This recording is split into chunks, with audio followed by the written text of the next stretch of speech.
Maria é adorada pelos católicos ao ponto de tomar o lugar de Jesus. As imagens dela, espalhadas por todo mundo, possuem poder e são idolatradas. Ela é uma farsa, não é virgem, teve outros filhos. Ela é uma mulher como outra qualquer. Com certeza você já ouviu uma dessas asneiras, que são difundidas e espalhadas como verdade. Mas antes de aceitar isso, você já refletiu criticamente sobre o conteúdo dessas acusações? No Foca na Jornada de hoje, especial do mês de maio, mês dedicado a Maria, vamos esclarecer tudo isso. Então, foca na jornada. Porque a nossa meta é Jesus Cristo.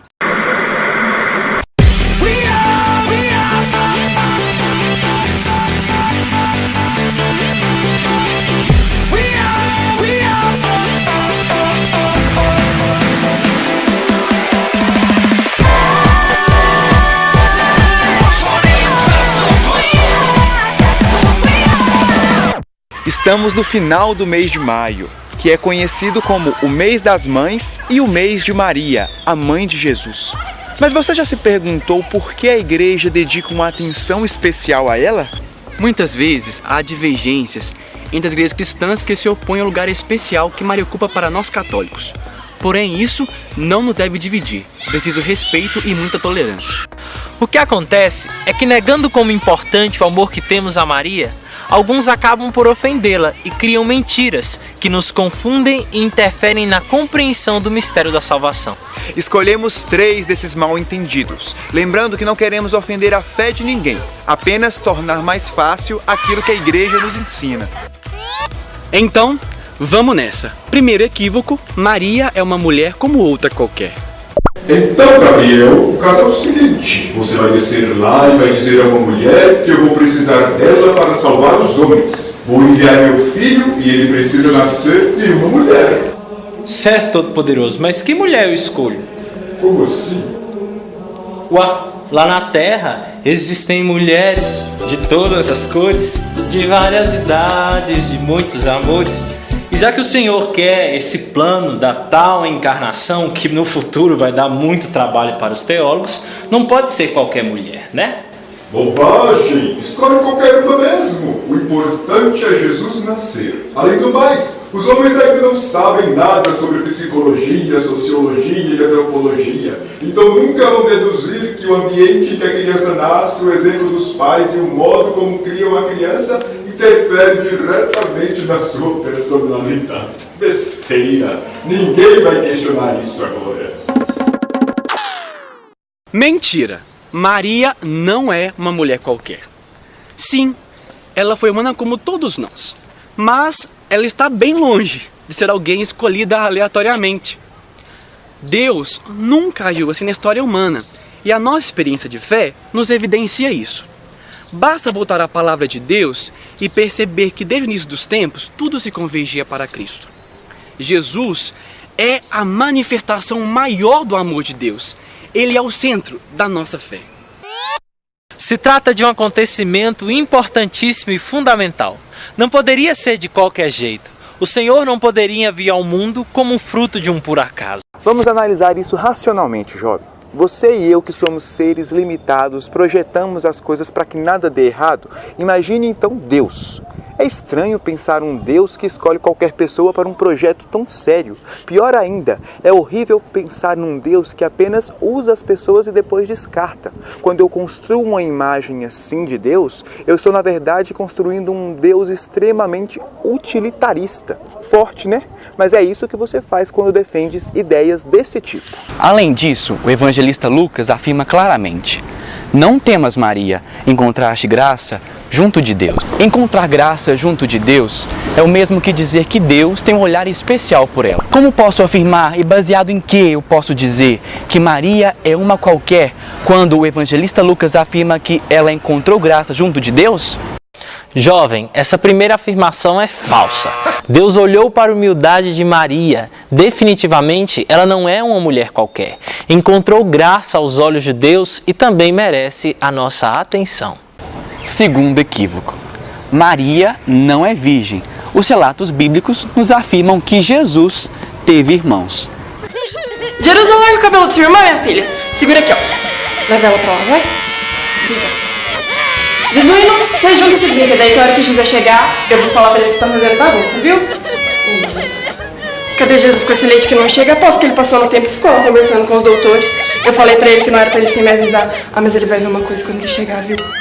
A virgindade de Maria é um assunto sério e bem embasado. Não é uma afirmação sem fundamento dada pela Igreja. Ela tem fundamento na Sagrada Escritura e na tradição.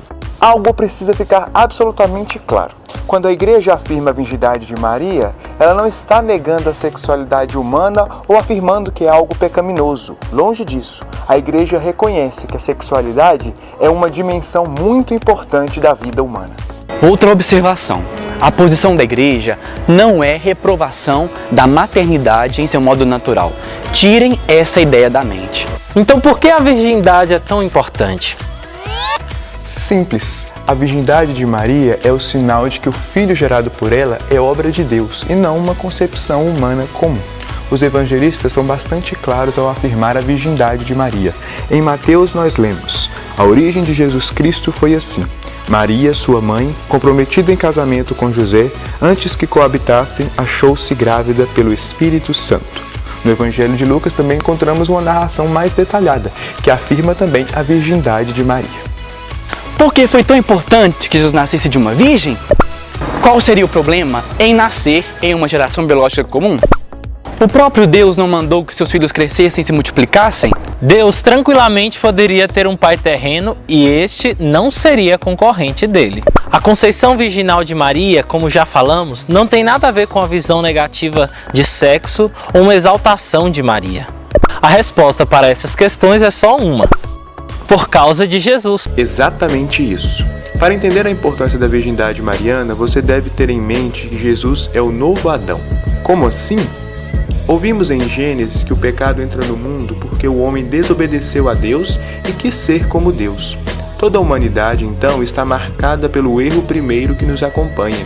Jesus, em paralelo com a figura do Adão, representa um novo homem, uma nova criação, que não é uma continuação da antiga criação marcada pelo pecado, mas representa uma ruptura, representa uma nova e definitiva retomada criacional de Deus. Não entendeu ainda? Olha, do nada Deus fez a criação. Ao criar o ser humano, deu a ele liberdade. Este escolheu desobedecer a Deus e foi marcado pelo pecado. Toda a humanidade nasce assim, marcado por essa mancha. Deus dá à humanidade um novo modelo de homem. Não mais Adão, que quis ser como Deus, mas agora Jesus, que não se apegou à sua condição divina. A virgindade de Maria entra na história para mostrar que não há uma continuação, mas sim um novo começo. Do Espírito que pairava, Deus fez a primeira criação. Do Espírito no seio de Maria, dá-se a nova criação. Jesus nasce do encontro entre a ação de Deus e a abertura humana. Se Jesus fosse originado totalmente de baixo numa concepção comum, ele seria portador da mancha do primeiro pecado e precisaria ele mesmo ser libertado. Mas os evangelhos nos falam de irmãos de Jesus. Isso significa que Maria teve outros filhos e Jesus outros irmãos, certo? Errado! O que acontece nesse caso é muito simples. Nunca é demais lembrar que nas Sagradas Escrituras o termo irmão designa qualquer grau de parentesco, ou seja, não há um termo próprio para designar primo ou prima. Portanto, o autor sagrado preserva o valor dado pelos escritores do Antigo Testamento, fazendo uso do termo irmão, tal como utilizado no aramaico. Em outras passagens do Novo Testamento, encontramos episódios em que, na tradução, preserva-se o valor semítico do termo.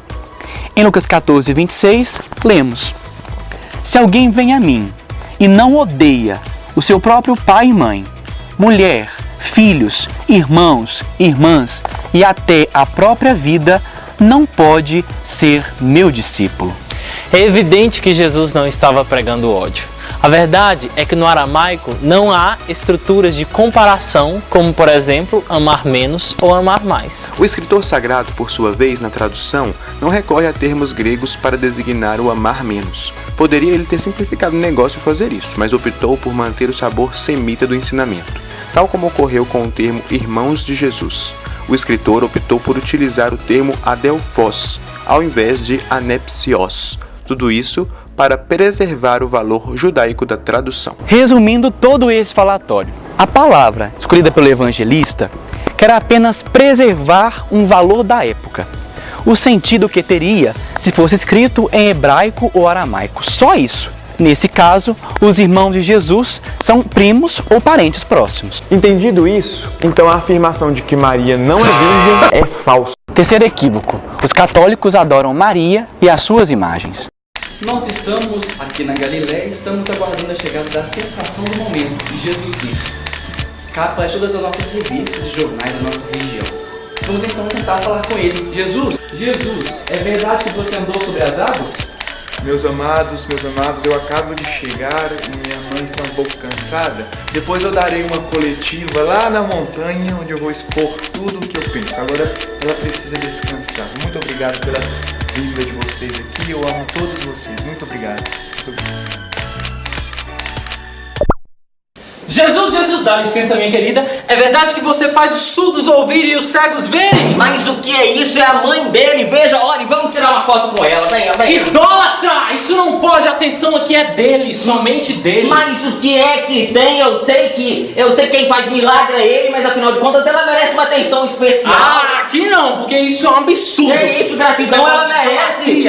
Isso aqui é um absurdo. Que idolatria! Você é a tem mãe vergonha dele! na sua É a mãe cara dele! que ele tá que fazendo isso? Peraí! Parece brincadeira, mas é muito sério. Com todo respeito aos nossos irmãos protestantes, mas essa acusação de que nós adoramos a Maria e toda essa conversa é puro fruto de desconhecimento bíblico e cultural. Por quê? Entenda. Primeiramente, nenhum católico adora Maria ou imagens. Nosso amor a Maria em nada diminui o senhorio que pertence apenas a Jesus. O que Maria é na igreja, ela é por causa de Jesus. Além do mais, o apóstolo Paulo nos dá duas indicações de que não há problema algum em imitar os seguidores fiéis de Jesus. Sede meus imitadores, como eu sou o de Cristo.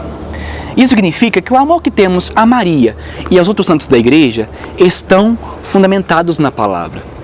E podemos imitá-los, pois eles imitam também a Jesus Cristo. Já na primeira carta aos Coríntios, o apóstolo Paulo nos atesta: como todos os homens em Adão morrem, em Cristo todos receberão a vida, cada um, porém, em uma ordem, como primícias Cristo, depois aqueles que pertencem a Cristo por ocasião da sua vinda. O apóstolo nos fala de uma hierarquia que começa primeiro com Cristo e depois aqueles que pertencem a Cristo. Quem pertence mais a Cristo do que aquela que o gerou? Entende a lógica? Se há uma ordem segundo o apóstolo Paulo, a nossa lógica nos permite concluir que, entre os que pertencem a Cristo, Maria está em primeiro lugar. No livro do Êxodo nós lemos: não farás para ti imagem de escultura nem semelhança alguma do que está em cima dos céus, nem embaixo na terra, nem nas águas debaixo da terra. Não as adorarás, nem lhes darás culto, porque eu sou o Senhor, teu Deus, Deus zeloso. O livro do Êxodo, o mesmo que proíbe as imagens, também ensina outras coisas. Êxodo capítulo 21, versículo 2. Quando comprares um escravo hebreu, 6 anos ele servirá, mas no 7º sairá livre, sem nada pagar. Então quer dizer que posso comprar um escravo? Será que vende na internet? No Êxodo capítulo 21, versículo 7, também lemos: se alguém vender sua filha como serva, esta não sairá como saem os escravos. Então podemos vender a filha como escrava? Vou ligar para o meu pai. Alô, pai? Aquele que ferir seu pai ou sua mãe será morto. Bom, então temos que legalizar a pena de morte, porque a Bíblia também atesta isso. Vou ali e já volto. Calma, eu tô brincando. Mas você percebe a confusão que a gente cria por levar a Bíblia ao pé da letra? Quer dizer então que eu devo ignorar o que está escrito? Não. Significa que você deve entender a mensagem que está por trás do texto.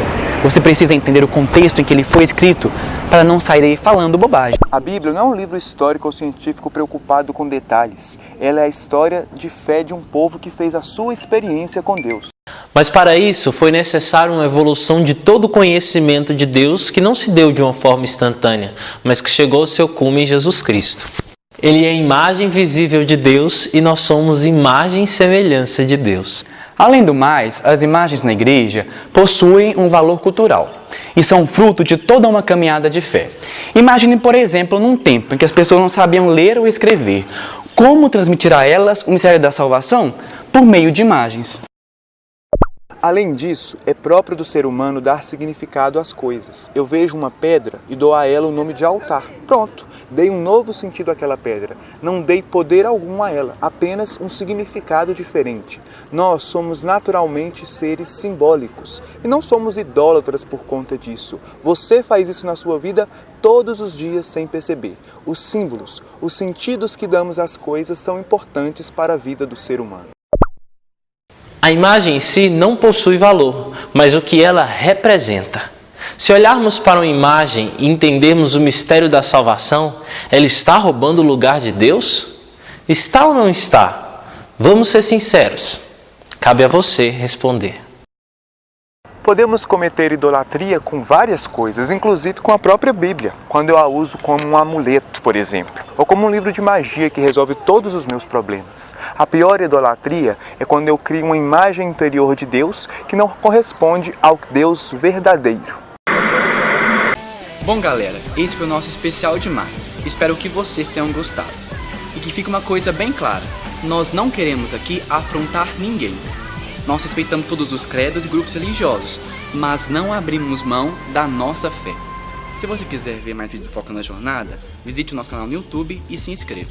Siga-nos no Twitter, curta nossa fanpage, adicione aos favoritos, dê joinha, enfim, faça essa notícia chegar aos corações conectados. Não esqueça também de deixar seu comentário aqui no nosso vídeo com sugestões para os próximos vídeos.